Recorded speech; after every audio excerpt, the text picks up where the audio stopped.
everybody doing? You guys doing good? Great. Good. Let me just start off, I think most of you guys know Ryan Norton, we suspended him for this game. So really that puts Jonathan Fisher and Riley Dixon in the kicking game with the, that's crazy right there, I'm sorry. Look at this guy. Happy Halloween. Really? You're doing that to me? That's crazy. Nate, do you see it? Holy cow. Anyway, so Ryan will be out for this week. He'll be back next week. But Jonathan Fisher and Riley Dixon, Riley will do the kickoffs, and then both of them will have opportunities in the field goal categories. They've both done a good job this week with that. Other than that, we look forward to a contest against a well-coached Wake Forest team, Coach Grove. Known for a long time, excellent football coach. He's done a great job, especially these last 3 weeks with his kids, doing a good job. Came up short against Miami, but played a great game. So, we'll have a great contest here Saturday. With that, questions? Mark? So Coach, how concerned would you be that the kicking game ends up being a key part of it? Well, concern, but also a good opportunity for the other two kids to have a chance to kick some field goals and extra points. Hopefully a lot of extra points. But and that's it is what it is. So you move forward and go to the next guy. Scott, how will the work between those two be divided up on Saturday? Well, for sure, Riley will be the kickoff guy, and then depending on where we are on the football field, either of those guys could be kicking.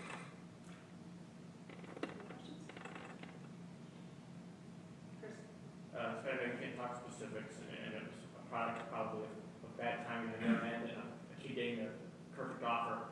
You had 2 recent decommits.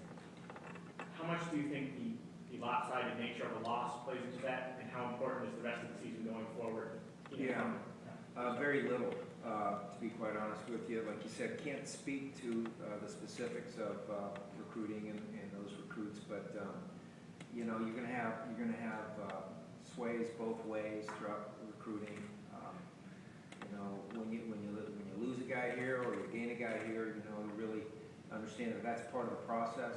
And for all the years I've been doing it, it's like I've mentioned in the past. Some of the guys come in that you took as the last guy, and they end up being a captain and an all-conference football player. And some of the guys that everybody knew about and were supposed to be the real deal don't always pan out. So the truth's between those two extremes, and you can't lose sleep over the ones that you lose. You got to focus on the ones that want to play for you. That's what we do. Scott, you've answered variations of this question for the past 2 weeks, but with Grizzly playing better 2 weeks ago, do you expect to use him more this week? Or? Yeah, to some degree we do. He's actually had 2 good weeks of practice, and he's a very focused young man. I've been real pleased with his progress, and we look forward to trying to get the ball in his hands a little bit more every week. Michael? Scott, when we were down in Atlanta, we noticed that Quinte Thunderbird wasn't on the travel roster for the first time, and a lot of fans have been asking about it really ever since he got here. Is there anything to that, or? No, to be honest with you, he wasn't in the plans to probably get on the field. To be honest with you, I wanted to bring a couple young guys on that trip so they could get back close to home and see their families. I've had a couple freshmen that I'm sure were a little homesick, more than they would admit to, and I thought it was an opportunity to, for those kids who've been away from home to see the whites of their parents' eyes and stuff, which can be a really healthy thing for those youngsters. So really it just came down to a numbers game and who was going to be playing in the game type of deal, and made that decision. To follow up on that, Nate and I have gotten a lot of questions, with the passing game struggling a little bit. People say, well, are we going to see Ben Lewis and Alvin Cornelius and Quinte Thunderbird? Is Quinte even kind of in the discussion at this point, or is he still? He's always in the discussion. And let me say this about Quinte. I've been really proud of him as a young man. I think that he's really grown as a young man. And then on the football field as coaches, you take all the personalities out and say, which guy's been the most productive at practice? Which guy do you think gives yourself the best chance to be just that, more productive? And, that's where we make our decisions. Coach, we talked to some of your players Tuesday night. Some of the guys said that Georgia Tech game is still sitting with a pit of their stomach. So what have you seen in the whites of their eyes? No, they can't wait to play. It's like anything. When you're a competitor, you move on, you focus on the next game, but there's a part of you that's, you know, still upset and can't wait to get back on the field and play this game. And I think that's where the kids are. I don't think it's, if anything, hopefully it's targeted our focus to be even more, you know, narrow to the point where we're going to go do our job, do it better than we have all year. That's the goal. Nico. All right, Coach, offensively, Wake Forest, how you doing, Coach? Nico, what's up? Every time I see Nico, I have to say hi first. I don't know what it is. Something about that Same face. with you, Coach. Talking about Wake Forest offensively, I mean, they've got Yeah. two veterans there, especially Price and Campanaro. Talk Yeah. about that. I think first and foremost, Campanaro. He's one of those. There's two kids on this team that I love to watch. One on both sides of the ball. Excuse me. One's Campanaro. He's, you know, we charted all the passes that they've thrown this year, and 44% of the time they try to throw it to Campanaro. I mean, what a number. That's a huge number. And I would too, probably, if he was on our team. He's a great competitor, talented young man. He's got a lot of the same skill sets of like a Wes Welker type, but he also has the speed to run away from you, and I don't think he gets enough credit for that. Great player. And then Tanner Price has been thrown to him for the last couple of years, so they have a real feel for one another. You know, I look at him and I compare it to Ryan Nassib and Alec Lemon. You know, Ryan had a feel for Alec, and Alec right back to Ryan. You know, those two kids played well together. When things weren't open, they found a way to get the completion made, and that's what you see going on with Tanner and Campanaro.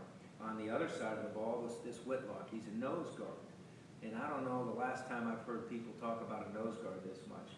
You know, he's a little bit undersized with his height, but he plays the game the way it's meant to be played. I catch myself week after week if we have crossover tape where a team's playing Wake Forest, watching Whitlock, because he's fun to watch. And, you know, he's made more tackles where he's laying out and slapping a guy's foot than anybody I've seen in a long time. So, two good football players. We have to account for them on every down, and be a great challenge for our kids up front with Whitlock, and our kids at the linebacker and secondary level, you know, with Campanaro. Steven?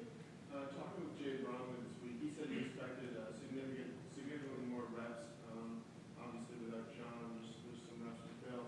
Do you have to kind of temper his reps just with his size and you know the amount that he plays? You know, he's going to play more teams. He's played a lot of football over the years, you know, but we'll still have a rotation plan going, and it'll be situational as well. You know, with them being a spread team, you know, we can be in both 4 down and our Okie package. And with that being said, the rotation is, you know, rather than playing, you know, 2 tackles, you know, on every down with the one guy being in there, that'll help a little bit. But I think Jason wants to play more. You know how he is. That kid wants to just play as many plays as he can. You know, we'll try to be smart with him, but we'll also let him play. Strong senior, you know, football player that loves the game, great captain. I know he wants to be on that field a bunch anyway, but yeah, we'll try to temper it and manage his reps and see how many plays in a row he's going. And Coach Dowse has done a nice job with that this year. Is he slimmer? It just made it seem like he looked No, his weight's about the same as it's been. Yeah, we had a weight check the other day, and he's, you know, a couple pounds up or down every week, but he's right in that same range. Scott, ever since you took over, you talked about the need to protect home field, protect the area. Yeah. And there's no secret that if you guys win your 3 games at home, you're bowl eligible. Have you talked about that? Just if you protect No, it, I you haven't. win? I haven't. As far as protecting the home field and all that, yeah, you know, we do. You know, we can't wait to get back in the dome. We were disappointed last time we played in the dome, and that sticks with you. And then we went out, got the NC State victory, which felt good, and then we felt bad about the Georgia Tech. So the kids are ready. They're anxious to get back out there, but I don't like to focus down the road and look at the big picture too much, because then you lose sight of what's most important. You know, running a 7-yard route at 7 yards is really the way you find success, when everybody's doing the little things right. That's why we talk so much about targeted little things that we need to do to win from week to week. And usually there's mainstays in there, but you know, to me, you don't want to look at the big picture when you're in the fight. You know, it's like a boxer. You know, you're in round 3. You can't be thinking about, well, I'm supposed to knock him out by round 7, or else you're going to get knocked out. So focus on each play at hand and one game at a time. all the coach talk that is real is key. So we're gonna look forward to this game and hopefully give our fans, a good brand of football to watch Saturday.